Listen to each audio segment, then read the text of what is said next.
안녕하세요. 점점 봄이 다가오고 있습니다. 오늘 제가 좀 얇은 트렌치 코트를 입어보았는데요. 여러분들 마음에도 하나님의 따뜻한 햇살이 자꾸자꾸 더 많이 들어왔으면 좋겠어요. 오늘 제가 준비한 기도학교 말씀, 기도를 하면서 우리가 제일 많이 견뎌야 되는 것, 당연히 받아들여야 되는 것이 사실 고난에 대한 이해인데요. 고난이 없는 사람은 세상에 없거든요. 예전에도 제가 힘들었지만 요즘에도 제 나름대로 항상 그때에 따라 나타나는 어려움은 항상 있는 것 같아요. 여러분들은 어떠세요? 제가 약사잖아요. 그래서 저희 약국에 오는 손님들, 좀 안타깝게도 중한 질환을 가지신 분들이 많아요. 중한 질환을. 그냥 경증으로 저한테 오시는 분들은 좀 드물어요. 정말 건강을 이제 미리미리 챙기려고 오시는 분들은 드물고요. 저한테 상담까지 요청하고 또 제가 만든 약 생기상까지 먹는 사람들은 대부분 어디 가도 답이 없는 사람들, 뭐 수십 년 동안 그 힘들었던 고통을 가지고 저에게 오시는데요. 처음에는 제가 굉장히 당황스러웠어요. 뭐 서울대병원이나 뭐 미국에 있는 어떤 유명한 의사를 찾아가야 되는 거 아니야? 그런 질환을 가지고 저를 찾아오신 거예요. 그분들이 뭐 서울대 병원까지 다 거치셨겠죠. 거기서도 답이 없으니까 저 같은 사람한테 지푸라기라도 잡는 심정으로 오셨을 텐데 저는 항상 그런 지푸라기였어요. 지푸라기였어요. 근데 그분들이 이제 뭐 이제 좋은 효과도 보고 또 그렇죠. 그런 어떤 큰 데서 받지 못한 상상할 수 없는 그런 큰 효과를 저한테 보기도 많이 하시는데요. 제가 그런 분들을 이렇게 쭉 케어를 하면서 한 가지 항상 제가 좀 마음이 답답하기도 하고 좀 제 나름대로 힘들게 느껴지는 게 뭐냐면 사람들이 그 가는 과정을 너무 힘들어 하세요. 그러니까 이미 저한테 오기 전에 뭐 오랫동안 고생을 하신 질환이잖아요. 그런 질병으로 저한테 와도 그냥 한 달 만에 뭐 심지어 어떤 사람은 보름 만에 뭐 극적인 효과를 기대를 하는 거예요. 극적인 효과를.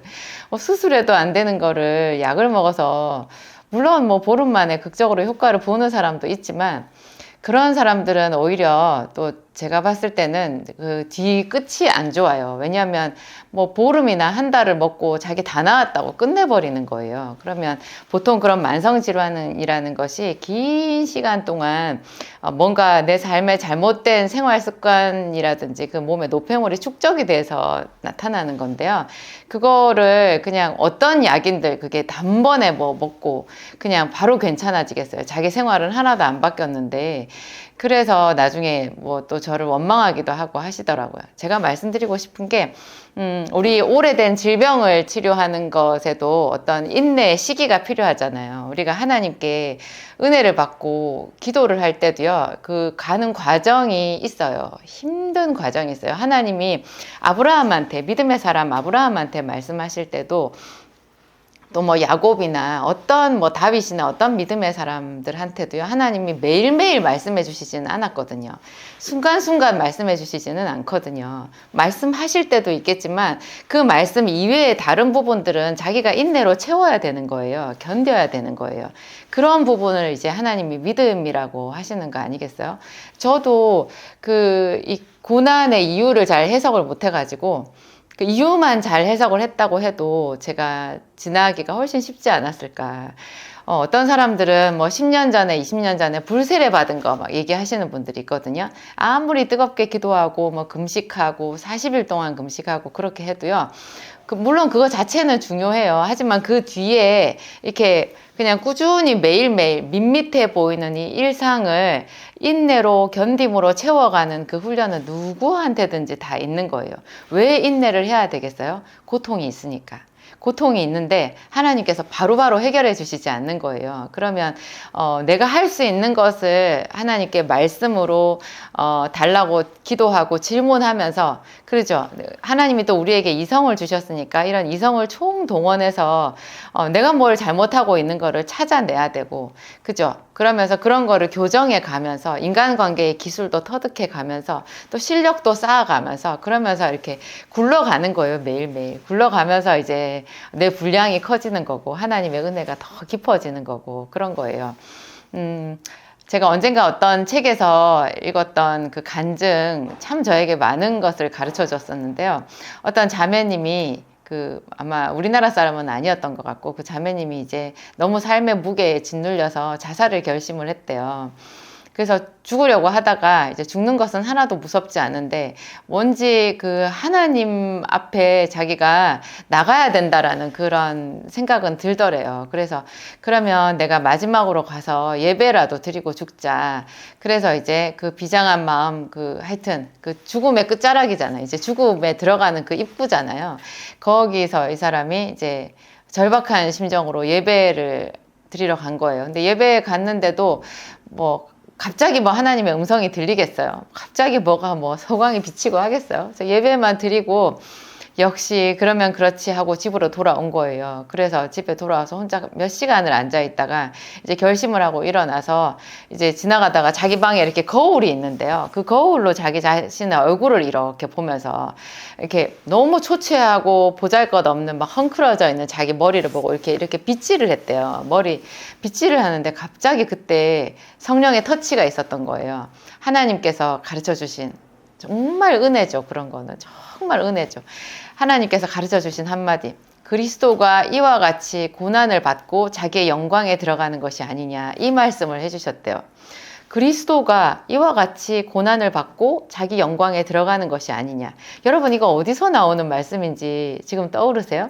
이거요 누가복음 마지막 거의 끝부분에 나오는 거예요. 예수님이 십자가에 죽으셨잖아요. 그때 제자들이 다 흩어졌는데 글로바라고 하는 제자, 12명의 제자는 아니고 하여튼 예수님의 제자 중에 한 사람이었는데 그 글로바라는 사람과 또 다른 한 제자가 낙심해가지고 엠마오라고 하는 시골 마을로 이제 걸어가고 있었어요. 그 사람들은 이제 예수님이 너무 허망하게 죽으신 거에 대해서 안절부절할 수가 없었고 너무 실망스러웠고 자기들이 이제 구심점을 잃어버린 거예요. 그래서 둘이서 하염없이 이제 그런 마음을 주고받으면서 길을 걸어가고 있는데 거기에 이제 예수님이 나타나신 거죠. 이 사람들은 부활하신 예수님을 못 알아봐요. 그때 예수님이 부활하신 모양으로 이제 나타나신 건데 못 알아본 거예요. 그래서 그 예수님이 자기들한테 물어봤어요. 너희들이 지금 노중에서 이 길 가는 중에 무슨 말을 주고받는 거냐 그랬더니 이 사람들이 그런 거예요. 당신은 근간에 예루살렘에서 있었던 일을 알지 못하느냐. 그러면서 이제 나사렛 예수라는 분이 있었는데 우리는 그분이 이스라엘을 구원할 자라고 바랬는데 대제사장들과 서기관들이 이제 모의를 해가지고 그분을 십자가에 죽였다. 그리고 우리 중에 또 어떤 사람들은 그가 부활하셨다라는 거를 보았다고 얘기하는데 어쩌고 저쩌고 막 이렇게 얘기해요. 그때 예수님께서 이 두 사람한테 한 말이에요. 미련하고 선지자들이 말한 모든 것을 마음에 더디 믿는 자들이요. 그러면서 그리스도가 이와 같이 고난을 당하고 자기 영광에 들어가는 것이 아니냐 이렇게 말했어요. 왜 그리스도의 고난을 이미 예수님께서 살아계셨을 때 그렇게 말했고 구약 성경에도 그리스도의 고난에 대해서 언급해 놓은 구절들이 있는데 왜 그것을 못 믿냐는 거예요. 이 일이 벌어졌으면 너희가 생각해야 되는데 또 어떤 이가 부활하신 주님을 봤다고 말하면 당장 그것을 생각해야 되는데 왜 그거를 모르냐고 하면서 책망하신 구절이거든요. 어떤 분이 제 댓글에 하나님이 우리를 부르실 때 어리석은 자여, 게으른 자여, 사랑이 없는 자여 이렇게 부르실 리가 없다. 하나님은 사랑의 하나님인데 우리를 그렇게 부르냐 이렇게 말씀해 놓으셨더라고요. 저는 아이고 이분이 정말 성경을 정말 잘 모르시는구나. 얼마나 성경에 우리를 책망하는 구절이 많아요. 그리고 저기 히브리서에도 말씀하셨어요. 하나님이 책망하시지 않는 아들은 그게 아들이 아니라고, 참 아들이 아니라고. 하나님이 사랑하시기 때문에 책망하시고 징계하시잖아요. 여기도 그 사랑하시는 제자들한테 나타나서 말씀하시잖아요. 미련한 자야. How foolish. 영어로 그렇게 돼 있어요. How foolish. 얼마나 미련한가. 그렇죠? 그렇지만 하나님이 그 미련한 자를 그냥 버리시나요? 버리지 않고 그들을 꾸짖으면서 바른 길로 인도하시려고 나타나신 거잖아요. 여기서 참 신기하죠. 그리스도가 고난을 당하고 자기 영광에 들어가는 것. 그 말씀을 이 자매님이 들었는데요. 죽기를 결심했던 이 자매님이 들었는데 그 말이 자기 귀에 어떻게 들렸느냐. 네가 당하는 고난도 예수 그리스도께서 당하신 고난 같이 쳐주신다라는 거예요. 예수님은 자기 죄로 인해서 고난을 당한 게 아니고 정말 우리 같은 죄인을 위해서 대신 죄 없이 고난을 당하셨잖아요. 그런데 그 고난의 끝이 영광이었어요. 그런데 우리가 이 세상에서 당하는 고난은 대부분이 우리가 미련하고 어리석어서 당하는 고난이고, 조상적부터 내려온 그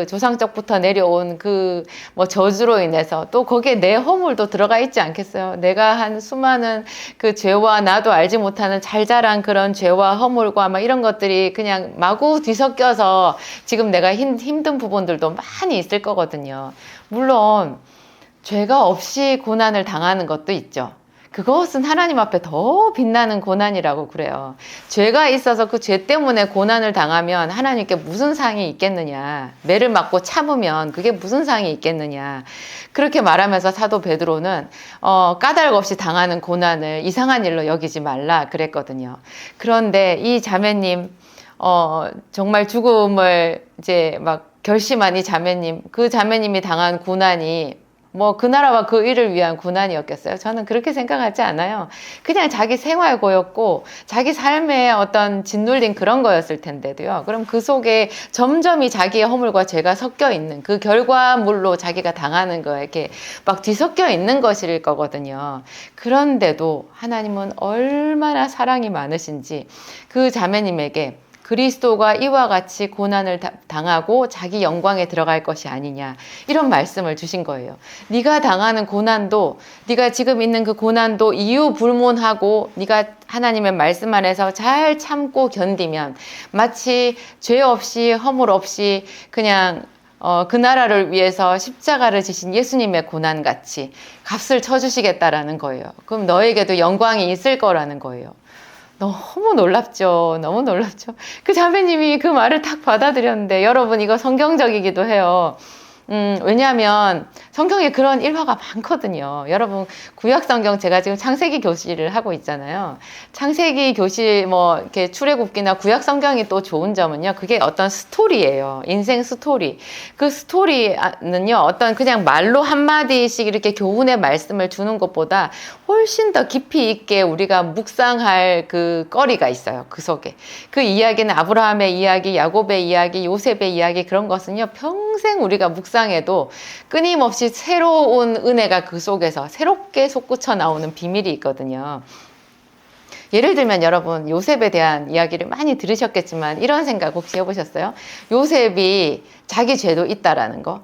요셉이 자기 허물도 있었어요. 형들이 요셉을 미디안 상인들한테, 애굽으로 가는 이스마엘 상인들한테 팔아버린 것은 분명히 큰 죄였죠. 요셉을 구덩이에 던지고 그 살려달라고 발버둥 치는 동생을 외면하고 팔아버린 것은 정말 큰 죄였어요. 하지만 요셉도 완전히 자기 허물이 하나도 없다라고 말할 수 없는 거예요. 왜냐하면 요셉이 형들의 잘못을 아버지한테 가서 바쳤거든요. 형들의 그런 아픔을 더 콕콕 찔렀어요. 물론 17세 소년이었고 어렸다고 하지만 어린애들도 죄는 있거든요. 죄는 있어요. 엄마 젖꼭지를 깨무는 아기가 그게 죄가 없겠어요. 우리는 아주 어릴 때, 기억도 없을 때부터 본성이 타락해서 죄가 있는 거예요. 그런데 하나님이 그 요셉이 이제 그 형들에게 팔려가지고 애굽에 내려가서 그 말할 수 없는 고통을 당하잖아요. 물론 그 고통이 자기가 한 잘못에 비해서 훨씬 크기도 해요. 그렇지만 그 크기를 무론하고 하나님은 그 지금 이 순간부터 그가 하나님의 말씀에 붙들려서 얼마나 순종하고 그 고통을 인내로 견뎌내고 참아내느냐, 그것을 보시는 거예요. 하나님은 과거를 묻지 않으시거든요. 그것이 좋은 거예요. 날 때부터 소경된 자가 있었잖아요. 예수님이 그 제자들과 같이 길을 걸어갈 때 그 요한복음 9장에 나오죠. 제자들이 물었잖아요. 예수님, 주여, 저 사람이 저렇게 날 때부터 소경이 된 것은 저 사람이 죄를 지어서 그래요? 그 부모가 죄를 지어서 그래요? 그 참 아무나 대답해 줄 수 없는 말씀 아니에요? 이거 불경 서적에 들어가면 알 수 없는 막 이상한 말, 어려운 말로 막 꼬아가지고 뭐 우리 삶에 하나도 덕도 안 되게, 그럴듯하지만 남는 것은 하나도 없는 막 그런 말들만 적혀 있을 법한 그런 논제예요. 여기에 대해서 예수님은 하나님이시라 너무나 분명하고 명쾌하게 말씀하세요. 그도 아니요, 그의 부모가 죄를 지은 것도 아니라 그에게서 하나님이 하시는 일을 나타내고자 함이라. 하나님이 하시는 일은 지금부터 있을 일 아니에요? 앞으로 있을 일 아니에요? 그가 소경이 된 것은 과거에 있었던 일이고 과거에 무엇인가가 그의 삶에 큰 상처를 준 거예요. 그래서 나면서부터 소경이 된 거예요. 뭔지 그것은 분명히 원죄든지 조상의 죄든지 무슨 죄가 얽혀 있는 거예요. 그렇지만 그 죄를 말한들 무슨 답이 되겠어요? 하나님은 그런 하나님이 아니신 거예요. 우리가 지금 너무 많은 큰 고통에 있을 때 우리는 보통 무슨 말을 해요? 이게 누구 때문이냐? 내가 왜 이런 고통을 당하느냐? 이건 당신 때문이다. 이건 엄마 때문이다. 뭐 이런 말 잘해요. 엄마 때문에, 아빠 때문에, 뭐 너 때문에, 당신 때문에 이런 얘기 많이 하는데요. 이거 다 마귀가 준 거예요. 하나님은 어떤 누구 때문이라고 한들 그 순간에 그가 하나님 저를 구원해 주소서 기도하기를 기다리시는 거예요. 그러면 그 순간에 그에게 하나님이 하시는 일을 나타내는 거예요. 그러면 그의 그 고난이 끝장이 나고 당장 끝장이 나든지 인내의 세월이 지난 다음에 끝장이 나든지 하나님이 일하시기 시작하잖아요. 그러면 지금 환경은 똑같아도 우리 마음에서부터 벌써 하늘나라가 임해요. 그래서 그 고통을 견딜 수 있게 되는 거예요. 마치 제 약을 먹는 사람들이 한 달이고 두 달이고 길게는 1년이고 2년이고 천천히 나아가거든요. 그 과정에 뭐 어떤 것은 좋아지고 어떤 것은 그대로 있지만 좋아진 것이 있기 때문에 그대로 있는 것도 좋아질 거라고 생각하고 꾸준히 이렇게 약을 먹고 자기 자신을 관리하면서 나가잖아요. 육체의 질병과 마찬가지로 우리 영적인 것도 똑같아요. 하나님이 나에게 내 마음속에 위로를 주셨고 내 아픔을 알아주셨잖아요. 그러면 된 거예요. 그러면 첫 단추가 이제 시작이 된 거예요. 지퍼가 쫘라락 짝짝짝 이렇게 지퍼를 쭉 닫으면 그 닫히고 쭉 내리면 열리잖아요. 그 처음에 그게 하나가 뭔가 어긋나면 올라가지도 않고 내려가지도 않잖아요. 단추도 첫 단추를 잘못 해놓으면 이렇게 되잖아요. 근데 첫 단추가 중요하거든요.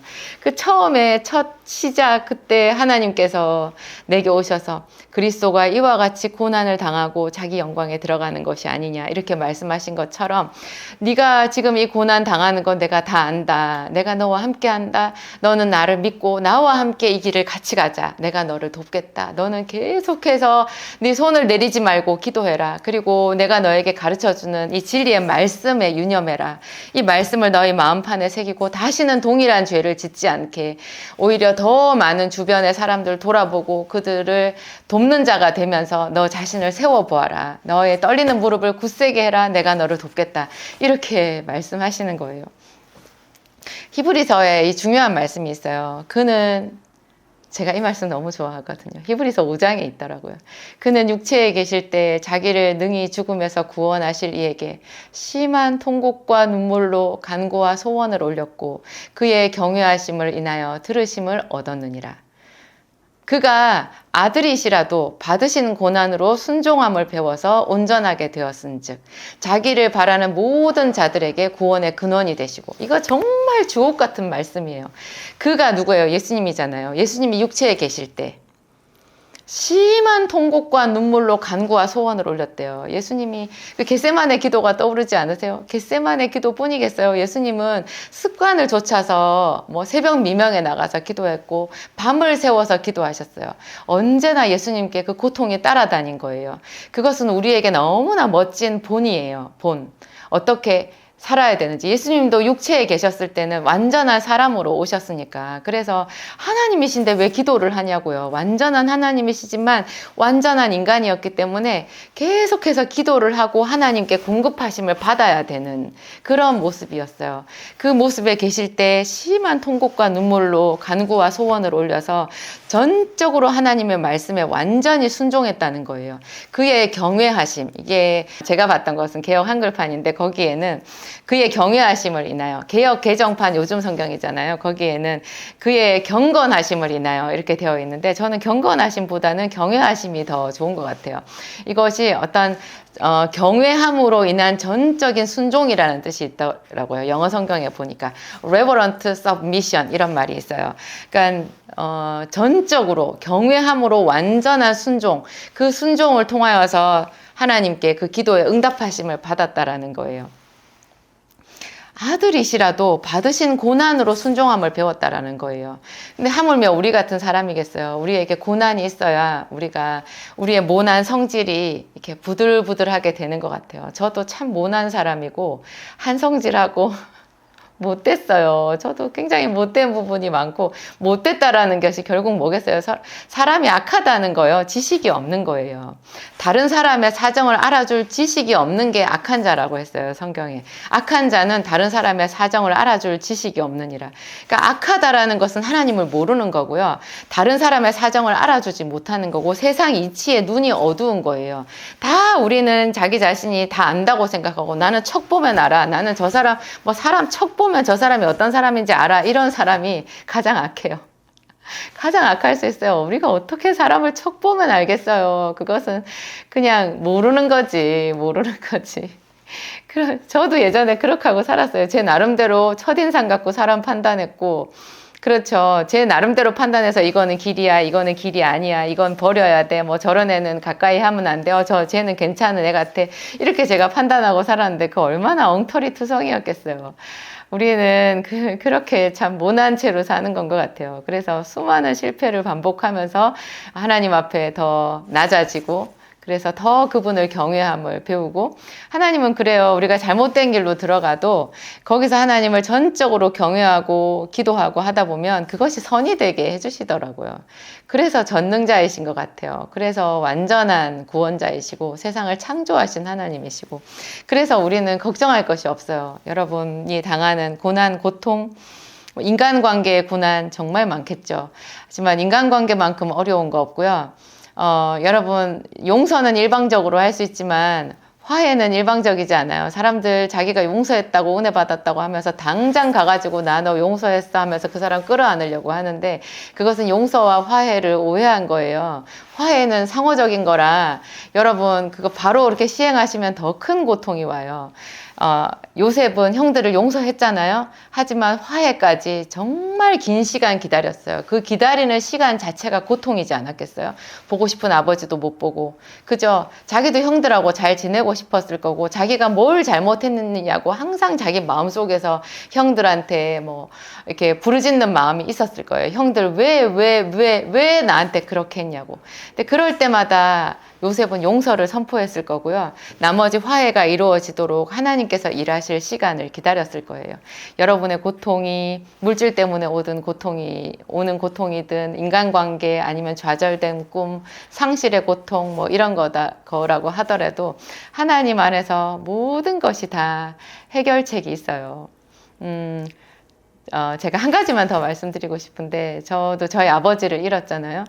아버지를 잃은 고통, 그 당시에는 아버지가 빨리 돌아가셨으면 좋겠다 이렇게 생각했어요. 저희 가족들한테 너무 큰 고통을 주셨기 때문에 그냥 완전 알코올 중독자였고, 알코올성 치매가 와서 정신이 없는 분이었거든요. 그냥 방에 당신 이불에 그게 화장실인 것 같이 거기다가 그냥 소변을 보기도 하고 그러셨어요. 제가 고3 때.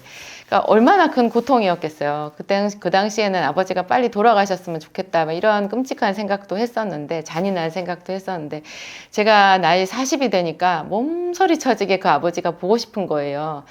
아무리 보잘것없고 능력이 없어도 아버지는 저한테 아버지더라고요. 아버지에 대한 그 애증의 마음은 정말 너무 큰 고통이었어요. 한번 제가 하나님 앞에 몸부림쳐서 기도를 했어요. 그냥 세상에 어떤 교회를 개척하면서 약국을 운영하면서 어떤 힘든 일이 생겼는데, 그냥 그 일에 국한되지 않고요. 항상 그 일을 가지고 제가 고통스러워하면서 기도를 하다가 보면 언제나 아버지 때로 가 있는 거예요. 제 마음이. 아버지가 죽어가는 그 병상 옆에 있었던 제 모습이 그냥 현실처럼 나타나는 거예요. 그래서 제가 하나님 그때 어디 계셨냐고 맨날 뜬금없이 그 옛날로 돌아가가지고 캐캐묵은 그 옛날을 끄집어내서 그 골마 터진 상처를 가지고 제가 씨름을 하더라고요. 그래서 그날도 제가 그걸 꺼내서 하나님께 기도를 했어요. 그래서 하나님이 저를 많이 싸매어 주셨는데, 이 이야기는 제가 다음번에 또 다른 영상에서 드리기로 하고요. 끄트머리에 하나님께서 저한테 주셨던 감동, 제가 저희 아버지께 제 말을 좀 전해달라고 하나님께 부탁했어요. 그것은 참 놀라운 경험이었어요. 하나님이 죽은 사람에게는, 그러니까 죽은 사람도 하나님 앞에는 산자라는 생각이 들었어요. 그렇잖아요. 왜 거지 나사로의 집 주인이었던 그 부자가 있잖아요. 지옥에 가서 천국을 이렇게 우러러 보면서 아버지 아브라함을 부르잖아요. 그런 장면도 성경에 있잖아요. 그리고 예수님께서도 분명히 말씀하시기를 하나님께는 모든 자가 살아있다, 이렇게 얘기를 하셨거든요. 그래서 그러니까 제 마음에 가장 깊은 상처가 저희 아버지와 건강한 이별을 하지 못한 것, 그쵸. 아버지가 돌아가실 때 어떤 그 이별의 절차가 필요했었던 것 같아요. 그래서 제가 그 중에 막 하나님, 돌아가신 제 아버지께 제 말을 좀 전해주세요. 제가 정말 아버지 사랑한다고, 그리고 아버지한테 미안하다고, 딸이 많이 미안해한다고 그렇게 전해주세요. 그러면서 제가 통곡을 했었거든요. 그 일이 있고 난 뒤에 지금도 아버지 얘기를 하면 저는 뭐 눈물이 나려고 하지만 훨씬 그 아픔이 많이 경감됐어요. 우리의 고통, 우리의 고난, 그 가운데서 하나님의 은혜는 더 빛나는 것 같아요. 저한테 고통이 없었다면 지금의 제가 있었을까. 그죠. 어떤 유명한 사람들, 그 사람들이 더 빛나 보이는 것도요, 그가 거쳐온 파란만장한 어떤 여정이 아닐까요? 그런 게 우리에게 감동을 주잖아요. 성경은 그런 파란만장한 사람들, 하나님과 함께 동행했던 그 사람들의 이야기인 거고요.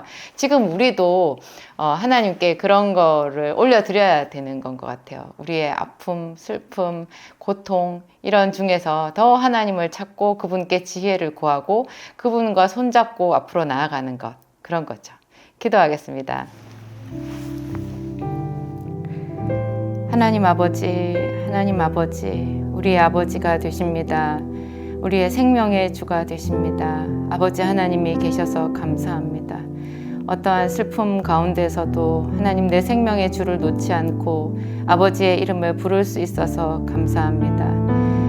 이런 모든 말씀으로 우리를 진리로 교육하시고 훈육하시고 하나님 예수 그리스도의 고난을 묵상하게 하심을 감사합니다.